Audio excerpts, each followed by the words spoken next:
आज हम देखते हैं अंतर्गत मूल्यमापन नॉन पुस्तिका या तथापि हिंदी लोक भारती। इसके लिए ऑडियो क्लिप। पहले ऑडियो क्लिप है भारत महिमा। इस कविता के लिए कुछ प्रश्न उत्तर। भारत माता के रथ के दो पहियों के नाम बताओ। भारत माता के लड़के और लड़कियां ये दो पहिए हैं। खूब लड़ने वाली मर्दानी किसे कहा गया है? खूब लड़ने वाली मर्दानी दुर्गाबाई दुर्गावती इनको कहा है। ध्रुव कहाँ खेलता था? ध्रुव मिट्टी में खेलता था। भरत शेर से क्या गिनते थे? भरत शेर से दांत गिनते थे। अपनी लगन का सच्चा कौन था? अपनी लगन का सच्चा प्रहलाद था। दूसरी ऑडियो क्लिप है वारे हमदर्द इस पाठ पर आधारित। सोनाबाई की छोटी लड़की दवा की शीशी लेकर क्या कर रही थी? सोनाबाई की छोटी लड़की दवा की शीशी लेकर कथकली डांस करने लगी थी। जिस जगह से मुफ्त खाना मिलता है उसे क्या कहते हैं? जिस जगह पर खाना मिलता है उसे लंगर कहते हैं। अस्पताल में लोग किस लिए आते हैं? अस्पताल में लोग औपचारिकता निभाने आते हैं। लेखक की पत्नी ने पैसे किसे दिए? लेखक की पत्नी ने टैक्सी वाले को पैसे दिए। तीसरी ऑडियो क्लिप है जब तक जिंदा रहो लिखता रहो इस पाठ पर आधारित।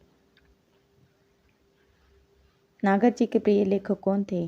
नागर जी के प्रिय लेखक रामविलास शर्मा थे। नागर जी के प्रिय आलोचक कौन थे? नागर जी के प्रिय आलोचक प्रतिक्रिया देने वाले पत्र लेखक थे। कौन सी रचना के लिए नागर जी को बहुत लोगों से मिलना पड़ा? गदर के फूल के काव्य रचना के लिए नागर जी को बहुत लोगों से मिलना पड़ा। नागर जी का पहला उपन्यास कौन सा था? नागर जी का पहला उपन्यास महाकाल था। नागर जी ने अपने पिता से क्या सीखा? किसी के दुख दर्द में सोचने का गुण उन्होंने उनके पिताजी से सीखा। तीसरी ऑडियो क्लिप है रीढ़ की हड्डी इस पाठ पर आधारित। रीढ़ की हड्डी में बाप बेटे क्यों चौंक उठे? उमा के चेहरे पर काला चश्मा देखकर बाप बेटे चौंक उठे। उमा को चश्मा क्यों लगा? आंखें दुखने के कारण उमा को चश्मा लगा था। उमा अपने पिताजी को क्या देती है? अपने पिताजी को पान की तश्तरी देती है। उमा के पिता का नाम क्या था? उनके पिता का नाम रामस्वरूप था। उमा कहाँ तक पढ़ी थी? उमा बीए तक पढ़ी थी। पांचवी ऑडियो क्लिप है दो लघु कथाएं। इनके ऊपर कौन गर्व से सीना ताने खड़ा था? पर्वत गर्व से सीना ताने खड़ा था। लेखक किनारे पर थे तब वह कौन आया? किनारे पर भुट्टे वाला आया था। योग्यता के बावजूद लेखक का चयन क्यों नहीं हुआ? भ्रष्टाचार और रिश्वत के कारण चयन नहीं हो रहा था। कुछ समय के लिए क्या निराश होता है?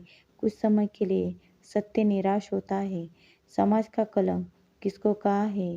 भ्रष्टाचार को समाज का कलंक कहा है।